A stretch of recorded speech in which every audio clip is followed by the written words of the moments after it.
नमस्कार साथियों, स्वागत है आपका आपके ही परिवार विदा ब्रांड में। मैं आशीष और आज हम लोग पढ़ रहे हैं कक्षा 7 की सीरीज में चैप्टर नंबर 8 ईश्वर से अनुराग। आज हम लोग पढ़ेंगे ईश्वर में भक्ति के विषय में भारत में हुए विभिन्न कोनों में भक्ति आंदोलनों को देखेंगे और उनमें देखेंगे कि दक्षिण भारत से किन किन ने सहयोग दिया भक्ति आंदोलन में, उत्तर भारत से किन का सहयोग मिला और सूफी संतों ने कितना अधिक महत्व प्रदान किया इस भक्ति आंदोलन में। ठीक है, तो आप लोगों ने प्रायः देखा होगा अपने घर में आस-पास पड़ोस मंदिर होंगे, मस्जिद होंगे, गिरजा घर होंगे, आदि जगह होंगी या फिर आपके घर में ही मंदिर होगा और आप अपने माता पिता, बूढ़े बुजुर्ग, दादा दादी को भी देखते होंगे कि वो लोग विभिन्न पूजा पद्धतियों को अपनाते हैं। कोई व्रत रखता है, कोई अगरबत्तियाँ सुलगाता है, कोई घंटी बजाता है और कोई दीपक जलाता है। ठीक है, यह सब कैसे परिवर्तित हुआ? यह सब हमें भारतीय प्राचीन संस्कृति का एक अंग है जिसमें ईश्वर के प्रति प्रेम भाव को दर्शाया गया। अनुराग का अर्थ होता है यहाँ पे लगाव। क्या चीज? लगाव। किससे लगाव? ईश्वर से लगाव के विषय में हम लोग आज जानकारी प्राप्त करेंगे। आप अंत तक बने रहिए और आज हम आपको एक विशेष दार्शनिक और इतिहासकार और महान लेखक के विषय में जानकारी भी देंगे। आप तब तक बने रहिए और वीडियो हम लोग शुरू करते हैं। दक्षिण भारत में भक्त संत नैनार व अलवार के विषय में हम लोग जानकारी प्राप्त करते हैं। देखिए, जो भक्ति आंदोलन का प्रारंभ हुआ, ठीक है, वह 8वीं शताब्दी से हुआ है। ठीक है, 7वीं, 8वीं, 9वीं, यह कहाँ पे हुआ? सबसे ज़्यादा प्रभाव डाला गया दक्षिण भारत में। बहुत ज़्यादा धार्मिक आंदोलन हुए और वहाँ पे सांस्कृतिक परिवर्तन होने लगे। तो किस किस तरह के होने लगे? देखिए, नैनार जो थे वह शैव थे। शैव किन्हें कहा जाता है? वे जो शिव की आराधना करते हैं उन्हें शैव कहा जाता है। ठीक है, नैनार थे। अलवार वे थे जो वैष्णव थे, विष्णु की पूजा करने वालों को अलवार कहा जाता है या फिर वैष्णव कहा जाता है। ठीक है, 7वीं से 9वीं शताब्दियों के बीच कुछ नए आंदोलनों का नेतृत्व नैनार व अलवारों ने किया था। किन किन ने किया था? नैनारों और अलवारों ने किया था। अभी हमने बताया, नैनार जो थे वह शैव थे और अलवार जो थे वह थे वैष्णव थे। यह अपनी अपनी जगह पे ठीक थे। ठीक है, ये लोग अलवार जो थे ना तो नैनार से इनकी पटरी खाती थी और ना नैनार से अलवारों की। ठीक है, ये दो गुटों में बटे हुए थे।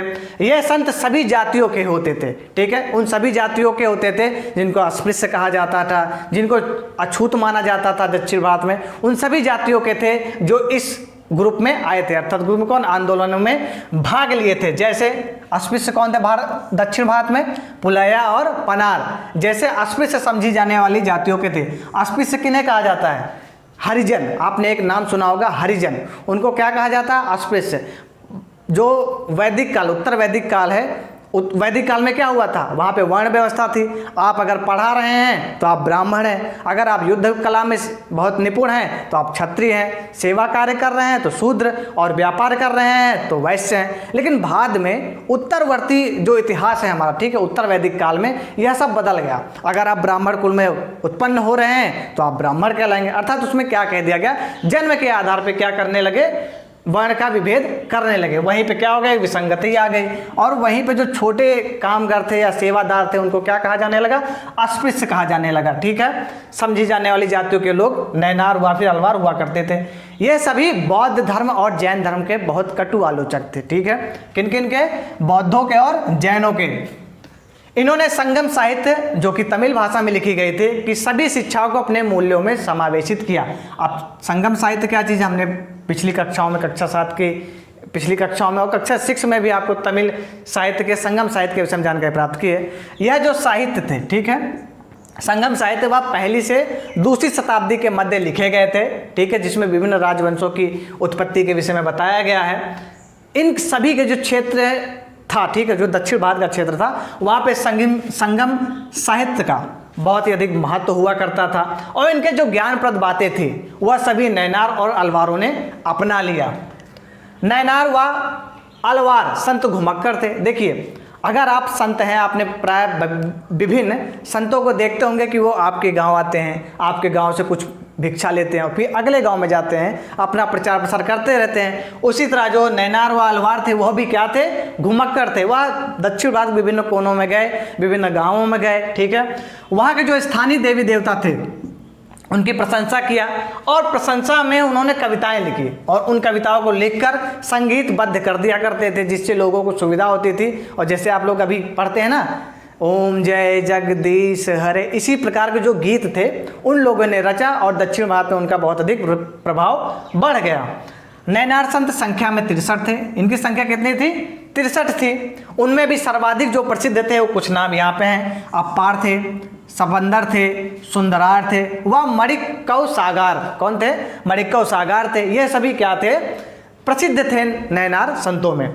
उनके गीतों को 2 रूपों में संकलित किया गया। पहला तेवरम व त्रिवाचकम में। किन किन किताबों में? तेवरम व त्रिवाचकम में। अब हम लोग जानकारी प्राप्त करते हैं अलवार कितने थे। अलवार 12 थे। कितने थे? अलवार संतों की संख्या कितनी है? 12 थे। उनमें सर्वाधिक प्रसिद्ध जो थे वह थे पेरी अलवार। कौन थे? बहुत महत्वपूर्ण नाम है। पेरी अलवार व उनकी पुत्री अंडाल। कौन थी उनकी पुत्री? अंडाल थी। फिर उसके बाद भी एक और थे, टोडर डिपोडी अलवार। ठीक, कौन? टोडर डिपोडी अलवार। ठीक, ध्यान से नाम पढ़िएगा। वह नम्मालवार। उनके सभी गीतों का जो था एक प्रबंध किया गया था। किसमें लिखा गया? वह लिखा गया दिव्य प्रबंधम में संकलित कर दिया। जैसे देखिए आप लोगों ने, जैसे गुरु नानक के विषय में अभी हम लोग जानकारी देंगे, उनके जो गुरु ग्रंथ साहिब है उसका संकलन, उनके संकलन में किन किन लोगों ने अपना योगदान दिया उनके विषय में जानकारी प्राप्त करेंगे हम लोग अभी आगे। तो ये जो दिव्य प्रबंधम था इनमें उनके ज्ञान की बातों को क्या किया गया? समावेशित किया गया और संकलित कर दिया गया। फिर उसी से सभी लोग क्या करते थे? अपना मार्गदर्शन किया करते थे। अब हम लोग बात करते हैं दर्शन के साथ साथ भक्ति को कैसे जोड़ा गया है उसके विषय में। शंकराचार्य का नाम आपने प्राय सुना ही होगा। ठीक है, शंकराचार्य का जन्म 8वीं शताब्दी में केरल में हुआ था। शंकराचार्य ने ही अद्वैतवाद की क्या की थी? परिकल्पना की थी और अद्वैतवाद का जो दार्शनिक सिद्धांत है उसको दिया था। यह अद्वैतवाद के समर्थक थे। इनके अनुसार जो अद्वैतवाद का नियम है, इनके अनुसार जीवात्मा व परमात्मा एक है। कौन? अहम ब्रह्मास्मि की स्थिति जो थी वह इन्होंने ही क्या दिया है? उसी का प्रतिपादन किया है। वही अद्वैतवाद कहलाता है। अर्थात कहा जाता है अगर मैं ईश्वर का अंश हूँ तो मैं भी भगवान हूँ, तो क्या कहा जाएगा? अहम ब्रह्मास्मि। इसका प्रतिपादन किसने किया? शंकराचार्य ने। आपने प्राय सुना होगा 4 धामों की यात्रा करने कोई गया। तो ये जो 4 धाम भारत के 4 कोनों में स्थापित हैं वह शंकराचार्य जी ने ही स्थापित किया था। ठीक है, इन्होंने स्थापित किया था। इन्हीं के साथ साथ इनके परवर्ती, ठीक है, उनके उत्तरवर्ती में कौन आए थे? वह आए थे 11वीं शताब्दी में रामानुजाचार्य। कौन आए थे? रामानुजाचार्य। ये कहाँ के थे? तमिलनाडु में इनका जन्म हुआ था। ये अलवार संतों से प्रभावित थे। किनसे? वैष्णव थे। कौन? वैष्णव थे। इन्होंने विशिष्टाद्वैतवाद की परिकल्पना की। किसकी? विशिष्टाद्वैतवाद की परिकल्पना की। अर्थात इस नियम को क्या किया?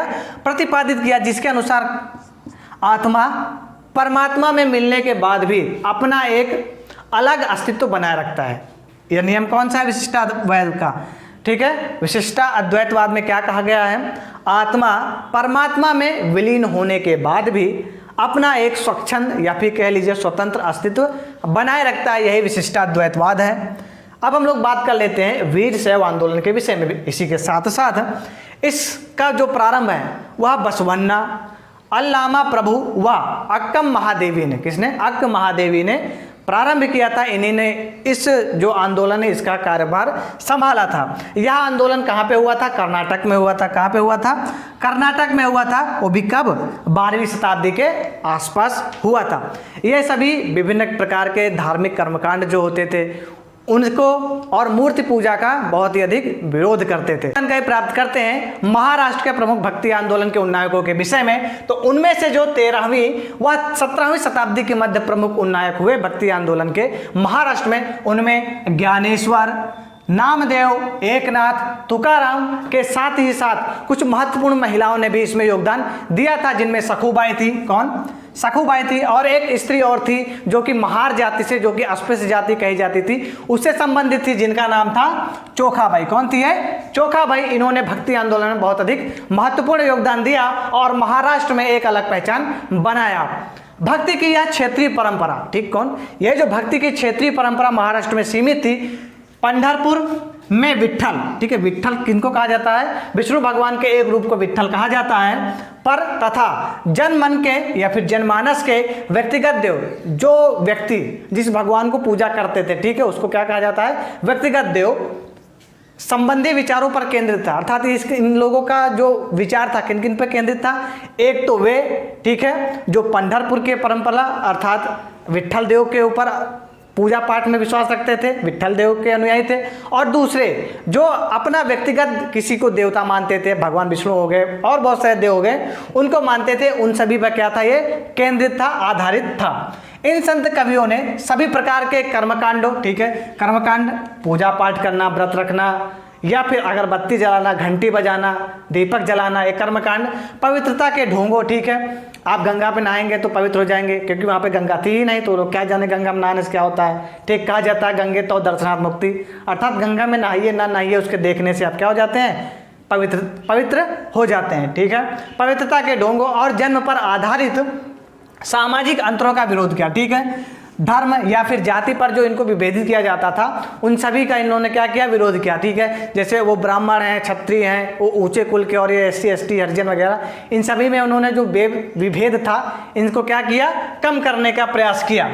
इन्होंने सन्यास, ठीक है, क्या, सन्यास के विचार को ठुकराकर इन्होंने क्या किया, सन्यास में क्या होता है, आप घर को छोड़कर चले जाते हैं हिमालय में, लेकिन उन्होंने बल दिया कि आप परिवार के साथ ही रहिए, ठीक है, परिवार के साथ रहिए और ज़रूरतमंदों की सेवा करते रहिए, ठीक है। इस पे इन्होंने क्या किया, पूरा फोकस किया और इसी तरह जीवन बिताने को इन्होंने बताया। गुजराती संत नरसिंह मेहता ने कहा था, वैष्णव जनते तेने कहिए पीर पराई जाने रे। क्या कहा था इन्होंने, वैष्णव जन तो तेने कहिए पीर पराई जाने रे। आपने गांधी जी का एक जो आश्रम है ना साबरमती का, उस पर एक गाना आया था, उससे ये संबंधित है, ठीक है, इसी पे आधारित था। अब हम लोग जानकारी प्राप्त कर लेते हैं इसी के साथ साथ नाथपंथी सिद्ध और योगियों के विषय में। आपने अभी जो हमारे यूपी के महाराज हैं, ठीक है, योगी आदित्यनाथ के विषय में भी जानकारी प्राप्त किए हैं, वो भी किससे संबंधित है, नाथ संप्रदाय से, ठीक है। गोरखनाथ मंदिर के वो क्या है, महंत है, ठीक है, वो नाथ संप्रदाय से संबंधित है। ये समूह नीची कही जाने वाली जातियों में अधिक लोकप्रिय हो। कौन सा, नाथपंथी और सिद्ध योगी, ये किनमें प्रसिद्ध हुआ था सबसे ज्यादा, नीची कही जाने वाली जातियों में। उन्होंने संसार का परित्याग व योगासन व प्राणायाम जैसे चिंतन मनन की क्रियाओं के माध्यम से, किन किन से, चिंतन मनन, जैसे कोई आपके पास टॉपिक आ गया, उसके विषय में विचार विमर्श करना, ठीक है, सलाह आदि लेना, सलाह देना, क्रियाओं के माध्यम से मन व शरीर को कठिन प्रशिक्षण देने का समर्थन किया। क्या किया इन्होंने, योगासन व प्राणायाम जैसे चिंतन मनन की क्रियाओं के माध्यम से मन व शरीर को, ठीक है, प्रशिक्षित करने का समर्थन किया। यह था हम लोगों ने अभी जानकारी प्राप्त किया महाराष्ट्र के विषय में। अब हम लोग जानते हैं भारत में फैले हुए विभिन्न सूफी संतों के विषय में, ठीक। तो जानिए, इस्लाम व सूफी संत रहस्यवादी थे, ठीक है। ये लोग दिखा के पूजा नहीं करते थे, मतलब दिखा के कहने के बाद, जैसे आज आप देखते होंगे माइक लगा के चिल्लाते हैं, अजान करते हैं, वो सब पद्धतियां यहाँ पे नहीं थी, ठीक है। लोग रहस्यवादी थे। इस्लाम में एक ईश्वरवाद यानी एक अल्लाह के प्रति पूर्ण समर्पण की भावना को दर्शाया गया, ठीक है, यही क्या है, एक ईश्वरवाद, ठीक है। समर्पण का पूरा दृढ़ता से प्रचार प्रसार किया गया था। इन्होंने मूर्ति पूजा को अस्वीकार कर दिया, अर्थात मूर्ति पूजा का क्या कर दिया इन्होंने, विरोध किया था। किसने, सूफी संतों ने मूर्ति पूजा का विरोध किया था और उपासना की पद्धति को नमाज के रूप में काफ़ी सरल बना दिया, ठीक है, नमाज के रूप में काफ़ी सरल। पहले जब इस्लाम भारत में आया था या फिर इस्लाम का उदय हुआ था अरब में, तो धीरे धीरे आते आते इसमें बहुत सारी रूढ़ियाँ आ गई, ठीक है, ये बहुत ही अधिक जटिल बन गया। उसी के मद्देनज़र जो सूफी संत हुए, उन्होंने इसको बहुत ही सरल बना दिया, ठीक है, नमाज के रूप में इसको और सरल कर दिया। मुस्लिम विद्वान किसे कहा जाता है, उलेमा को क्या कहा जाता है, मुस्लिम विद्वान माना जाता है, ने शरीयत नामक धार्मिक कानून बनाया। किसका, शरीयत नामक, ठीक है, शरीयत नामक धार्मिक कानून बनाया। मध्य एशिया के महान सूफी संतों में गज्जाली हो गए। ये महान सूफी संत हैं, याद रखिए नाम, आपसे पूछा जा सकता है विभिन्न परीक्षाओं में। रूमी और सादी थे। कौन, गज्जाली, रूमी और सादी बहुत ही अधिक महत्वपूर्ण थे मध्य एशिया के सूफी संतों में। इन्होंने औलिया या फिर पीर की देखरेख में जिक्र किसे कहा जाता है, आप किसी का नाम लें, नाम आदि का जाप करें तो उसे क्या कहा जाता है, जिक्र, चिंतन सभा, गाना, रक्स, नृत्य, नीति चर्चा, सांस पर नियंत्रण आदि रीतियों का क्या किया इन्होंने, विकास किया था। चिश्ती सिलसिला में इन सभी सिलसिलों में सबसे अधिक प्रभावशाली था। कौन सा सिलसिला, चिश्ती सिलसिला सभी सिलसिलों में बहुत अधिक प्रभावशाली था। सिलसिला क्या होता है? एक दौर होता है, ठीक है। जैसे सूफी संतों का जो दौर था, ठीक है, उसमें कौन से सबसे अधिक प्रसिद्ध हुए? चिश्ती, जिसमें अजमेर के ख्वाजा मोइनुद्दीन चिश्ती, दिल्ली के कुतुबुद्दीन बख्तियार काकी, पंजाब के बाबा फरीद, दिल्ली के ख्वाजा निजामुद्दीन औलिया और साथ ही साथ गुलबर्ग के बंदा नवाज गिर सुंदरराज थे, ठीक है। ये सभी क्या थे? प्रमुख चिश्ती सूफी संत हुआ करते थे। खान कहाँ किसे कहते हैं अब उसे जान लीजिए, नोट में है। सूफी संतों के विशेष बैठकों की स्थल को, ठीक है, जो स्थल होते थे जहाँ पे सूफी संत अपनी बैठकें करते थे, उसे खान कहा जाता था, ठीक। क्या कहा जाता था? खान कहा। अब हम लोग बात कर ही रहे हैं इसके साथ ही साथ पूरे भारत में भक्ति आंदोलन की, और उत्तर भारत अगर छूट जाए तो फिर नाइंसाफी है ना उत्तर भारत वालों के साथ, हरियाणा वालों के साथ, पंजाब वालों के साथ और असम बंगाल वालों के साथ। तो चलिए देखते हैं उत्तर भारत में धार्मिक बदलाव।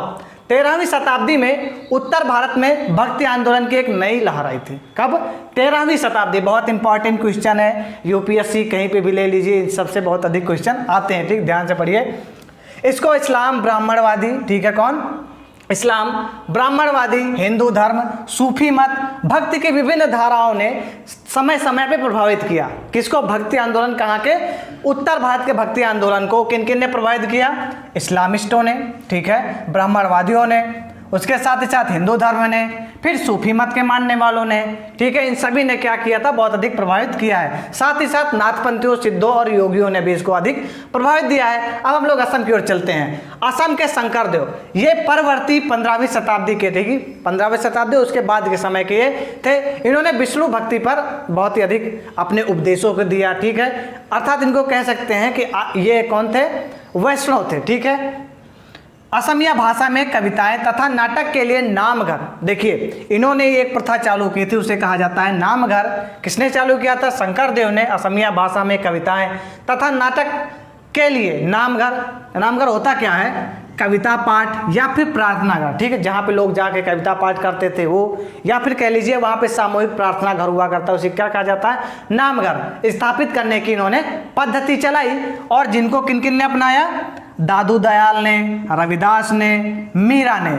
मीरा के विषय में जानते ही होंगे। मीरा जो थी, इनका विवाह 16वीं शताब्दी में मेवाड़ में हो गया था, लेकिन यह रविदास की क्या थी? अनुयायी थी और कृष्ण की बहुत अनन्य भक्ति में बहुत ज़्यादा लीन हुआ करती थी। कह लीजिए कि अनन्य उपासक थी ये मीरा कृष्ण भक्ति की। तो अब बात कर रहे हैं और तुलसीदास की बात ना करें, रामचरितमानस की बात ना है, राम जी की बात ना है, तो गलत है ना।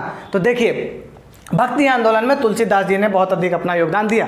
उन्होंने रामचरितमानस, विनय पत्रिका, ठीक है, इन सभी चीज़ों को क्या किया? लिखा। हनुमान चालीसा को लिखा, जो आज भी भारतीय समाज में बहुत अधिक पकड़ रखे हुए हैं। उनकी देन कौन थी?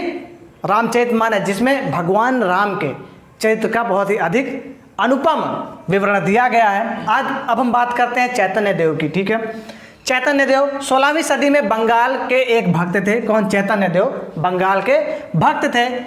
इन्होंने राधा कृष्ण के प्रति निष्काम भक्ति भाव का उपदेश दिया। किसके प्रति? राधा कृष्ण। अब बात अगर राधा कृष्ण की आ गई, हमने अभी राम की बात कर लिया, तो अब हम लोग बात करते हैं भगवान श्री कृष्ण और राधा की। इनकी बात आए अब्दुल रहीम, ठीक है, फिर रसखान जी ना आए, फिर कौन ना आए? सूरदास जी ना आए। सूरदास को क्या कहा जाता है? बहुत अनन्य भक्त कहा जाता है श्री कृष्ण भगवान का, ठीक है। इन्होंने इनके बचपन का इतना मनोरम चित्रण किया है कि कहा जाता है कि, क्योंकि ऐसा माना जाता है कि ये अंधे थे जन्म से, लेकिन इन्होंने ऐसा विवरण दे दिया है कि माना ही नहीं जा सकता कि ये अंधे भी थे। मतलब बहुत ही सुंदर कृतियों में इनका विवरण दिया श्री कृष्ण जी का, ठीक है। किसने दिया है? सूरदास जी ने, सूरसारावली में, ठीक है, इन्हीं सभी कृतियों में इन्होंने दिया है। बात करते हैं कबीरदास की। कबीरदास जो थे वह निर्गुण निरंकार ब्रह्म के उपासक थे, ठीक है। इनका जन्म काशी में हुआ था। नेहरू नीमा नामक जुलाहे ने इनका पालन पोषण किया था, ठीक है। 15वीं से 16वीं शताब्दी के मध्य इनका कार्यकाल, या फिर कह लीजिए जो क्रियाकलाप किया, भक्ति आंदोलन पूर्ण सहभागिता थी 15वीं 16वीं शताब्दी के मध्य थी। इनके कुछ भजन गुरु ग्रंथ साहिब में है, बीजक में है, पंचवाणी में है। इन सभी में क्या है? संग्रहित हैं और सुरक्षित हैं।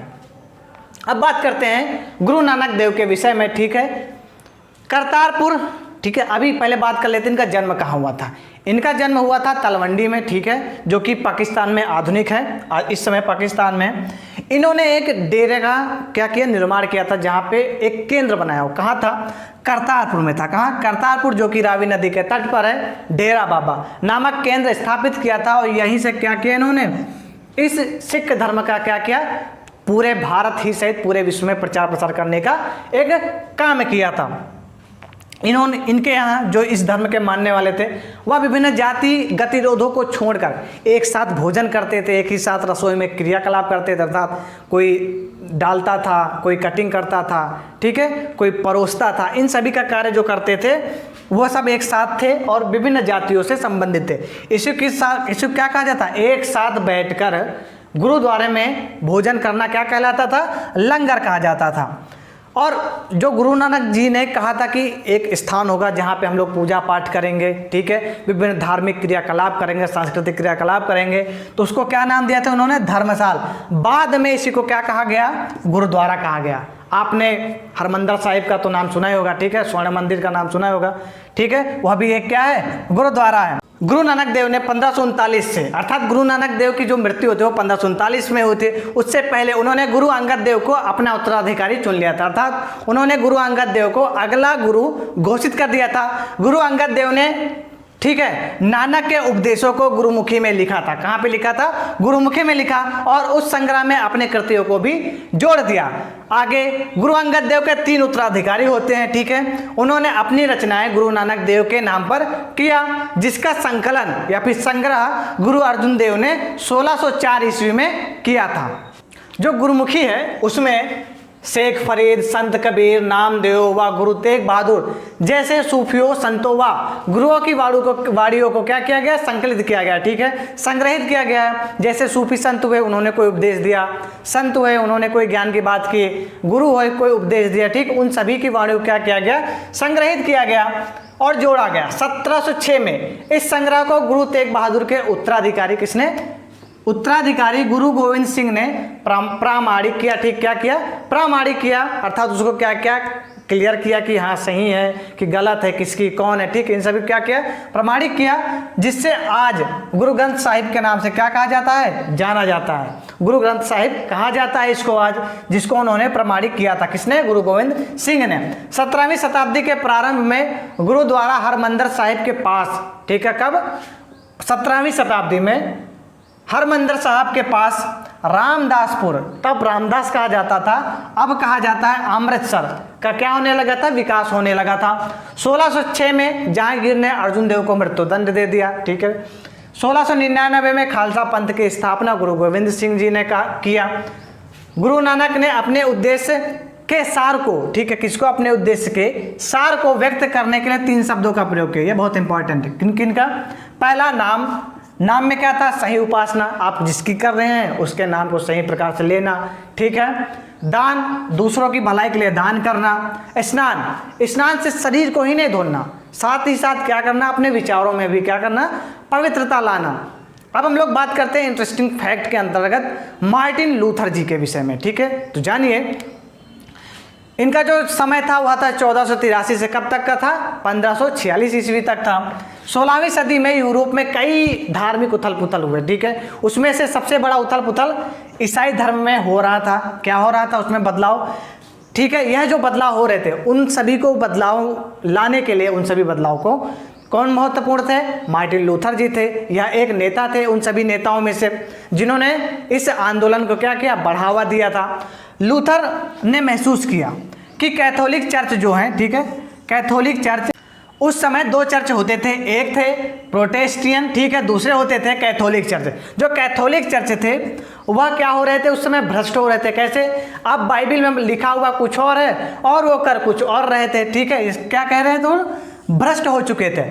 लूथर ने वहाँ पे, देखिए, वहाँ पे लैटिन भाषा का बहुत अधिक क्या था? प्रभाव हुआ करता था। लेकिन लूथर ने वहाँ की आम जनमानस की जो लैंग्वेज थी उसको बहुत अधिक क्या किया? प्रोत्साहित किया और लोगों से कहा कि आप इसी भाषा में लिखें, अपनी रचनाओं को लिखें और उसी भाषा में बात करें। इन्होंने बाइबिल का जर्मनी वाली लैंग्वेज में, अर्थात जर्मन लैंग्वेज में क्या किया? अनुवाद कर दिया। किसने? मार्टिन लूथर ने। वे दंड मोचन की उस प्रथा के विरोधी थे जिसमें अपने पाप को, ठीक है, माफ करवाने के लिए चर्च को दान दिया जाता था। कितना बढ़िया है ना, हाँ, ये उस समय होता था बाइबल में, ठीक। क्या था? दंड मोचन यह प्रथा थी कि आप कोई गलती करके आए हैं, आप उस गलती से मुक्त होना चाहते हैं, समाज में जिंदा रहना चाहते हैं, तो आप चर्च को क्या कर दीजिए? दान दे दीजिए। तो ये सभी सारी प्रथाएं क्या थी? वहाँ पर प्रचलित हुआ करती थी। लेकिन मार्टिन लूथर किंग ने उन सभी प्रथाओं को क्या किया?